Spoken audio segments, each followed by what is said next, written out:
موضوع امروز ما و شما درباره فضیلت شهدا، درجه شهدا، منزلت و قدر قیمت شهدا ما در اینجا نام گرفتیم. اگر ما میگم که نام نسبای نفرایش نمیدونستیم که در بگیم که حمله و عملیات های رژیم در غرم، در طویلدره، در کولاب، در پامیر، در وحدت، در خوجند، در زندان ها نام نسبای واش نمیدونستیم. اگر من میگفتم یارا من شهید حساب میکنم، با میگم شهید دنیایی، اگر خداوند قبولشون آخرت شهید اعلی. و این 20 نفری که در این زد و خورد بین مردم قرقیزستان و تاجیکستان شد، 20 نفر در اینجا سرباز بود، افسر بود و شهروندای عادی.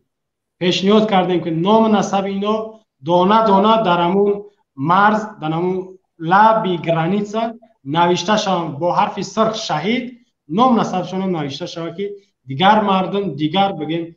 هموطنای ما هر وقتی او طرف میگذرن یا که هم فرزنده و اویلهشون یا که اولادشون هر وقتی دوجا قدم میزنن و ببینن که همینا را حکومت یا که دولت احترام کرد، یا با میگم که با قدرشون نرسیدن، همدردی بیانشون نکردن، نه پرزیدنت، نه وزیر مدافع، نه وزیر داخله، نه رئیس کمیته امنیت، نه رئیس ولایت سوخت همدردیشون بیان نکردن، در جنازهشون اشتراک نکردن.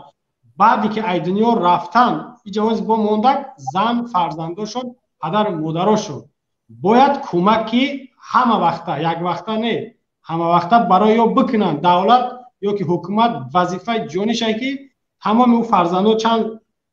نفرش یعنی که چند شهیدش فرزندای خردسال داشته، اونا باید بر عهده دولت، بر عهده ای بودجه دولت جدا میشه. ای جبی رحمان فی لعنتی نمیشه کو. باید اینا سرپناه بتن و نگاهشون کن، بر عهدهشون بگیرن. در اینجا 55 خانه ضرر دیدن، 55 خانه در همین زد و خورد که ایرویگی رسانه ها میگن. اینجا نگاه کنید، رسانه های تاجیکستان نمیگه یعنی دولتی، از خارجه رسانه های مستقل میگه، مردمی عادی خبر را میتن. رسانه های دولتی، حکومت، تلویزیون، رادیو همه طرفه خفن. اما رسانه از پلوس میگه بعد تمام وزارت مدافعیت مراجعت کردیم که کو دائمی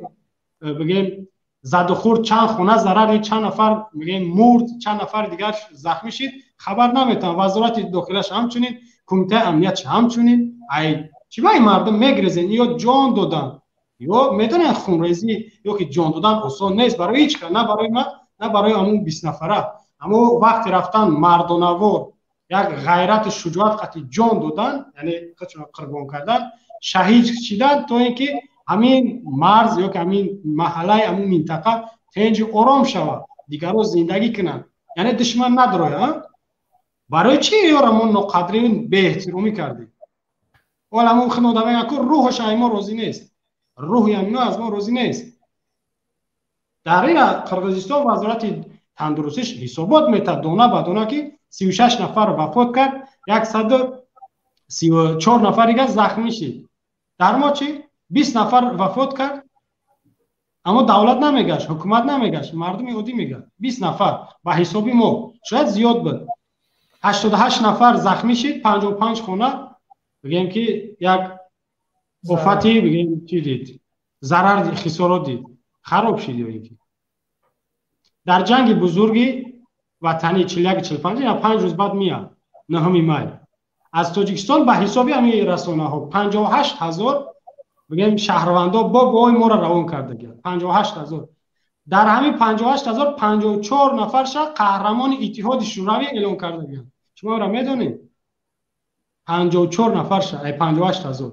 یعنی چی گپ؟ منظور گپم که هر در تاریخ این چیز هست. در تاریخ از همون اولین وقت زمانی که هم خیلی ارمیا یا که عسکر تشکیل شد، لشکرها سرباز میمرد، او را با یک قدر قیمت یا با یک تنتنه، افسر هم همچنین میبردن به خاک میسپریدنش و او را اگر که رنگ ما و شما با ای مرزی یا دفاع کردن، اویی که به ابله و برای میکشینش یا که با دیگر نمود شکنجه ها و با دیگر راههای بد، اوش دیگه گپه. برای مرز شده اینجا 20 نفر به خاطر 10 میلیونی که ما میگیم قریب شدیم، 20 نفر به خاطر 10 میلیون جانشون دادن. میفهمیم؟ ما باید در این ماه مبارک رمضان خداوند شهیدیشون قبول کنه باشه، دهشون دعا کنیم کسی که کمک کرده میتونه با اویلاشون کمک دعا و غیر از این با میگم که ما حکومت باید مجبور کنیم در اینجا باید خش تبوراشون دعوا کنن حق دارین همین پیام برسونین خش تبورای همین ففتیدگان در گوناگون منطقه ها تنها همش در فروخ نیستن نفر وفات کرده ای ترسوزاده ای فرخار ای دوشنبه از بدخشان از دیگر جاها بدن باید یا دعوا کنن ای حکومت مجبور کنن بخزن یا را نامنویس کنن هر ماه معاششون میتن خوراکشون میتن یعنی بعودشون بگیرن خش تبارشون و شما هم در این کار باید سهم اختیار بگذارین یعنی با گفتن شما را باید بگین یا را فراموش نکنین یا در روز قیامت شاید از گردن ما و شما بگیرن که ما جان دادیم تا شما زنده باشین یا که شما وطن نگاه کنین ننگ ناموس حفاظت کنین شما چیکار کردین ناموس مرز نداره ایمان مرز نداره انصاف غیرت مرز نداره اما وطن مرز داره سلامت باشی برادر عبدالله و برای بیننده ها تشکر میگم که قریب 4 ساعت زیادترک در اینجا ما را تماشا کردن و بعضیش حتی فکر نظرش هم گفته از شما منت داریم خداوندم این ساعتایی که ما صحبت کردیم همش خالص لله باشه از برای خدا باشه زیرا ما از این سخنهامون انتظار اجریم پاداش از جانب خداوندیم کسی دیگر عمل میکنه گوش میکنه نمیکنه از ما گفتن است و ما علینا الی البلاغ المبین میگن که در قرآن پروردگار را یاد میکنه که نیستم من یک دعوتگر آشکار گفتن ما هم میگیم و خواهند گفت یعنی گفتن گپ زدن از همون زمانی که پروردگار انسان آفرید گپ زده بود و هر پیامبرایی را که میگه مبعوث میکرد وظیفه‌شون گپ بود وقتی که گپ زدی در اطراف جمع شید بعد باور اعتماد کردن بعد او برنامه‌ای که برادرها میخواهند بفهمن یا بدونن یا بینن چه از طریق جنگش باشه چه از طریق دیگر دعوتاش باشه که دیگر واخوری‌هاش باشه و دوش میشه سلامت باشی برادر کامران و دیگر برای خب ما خارج میشم انشالله با صحبت ها دوام دارن و این ما باید که خیلی با آسانی نمونه که نفرها به قدری شود و ناپسندی شود تشکر زیاد خداوند نگهبان شما باشه و شما هم خیلی شد وقتی خدا گفتی که پاجدو کردین در این برنامه اشتراک کردین سلامت باشه منم دیگه گفتنی ندارم دیگه هر چیزی بود شما هم گفتین همون مسئله که کمک هر کی مثلا به هر راهی که میتونه به خانواده‌اش است به نفرایی که قربانی شدن و کسایی که زخمی شدن زخمی هم خیلی زیاد است و نفرایی که خسارات دیدن گفتی که بود چند 50 و چند خونه ضرر 8 نفر زخمی شد 55 خونه بگیم خسارات دید ضرر دید خراب شد و 20 نفر ما دست دادیم ضررها بالای ضرر نگاه برادر کامران خود عبدالله خودت میگوی اینجا هموطنا کمک کنن ما هموطنامون در این کار خوبن دستی مدد دراز میکنن اما درست باید که اینجا رسما یا کمک بگیرن یعنی از حساب دولت و او را هر ماه مثلا یک نفر هست گنرال مثلا نفقه دا میره او چیکار کرده در خدمت در وطن چیکار کرده او نفقه منصب میره و با نفقه میره او را هر ماه 4-5 هزار دلار نفقه میتن برای چی او در وقتش خدمت کرد یا جان دادن قدر ندارن که هر ماه 10,000 یا 3,000 سومونی در خانه هر یک تایو شما بتین داره این امکانیت ای دزدیدگیات هم داره ای حساب بودجه هم شما میتونین جدا کرده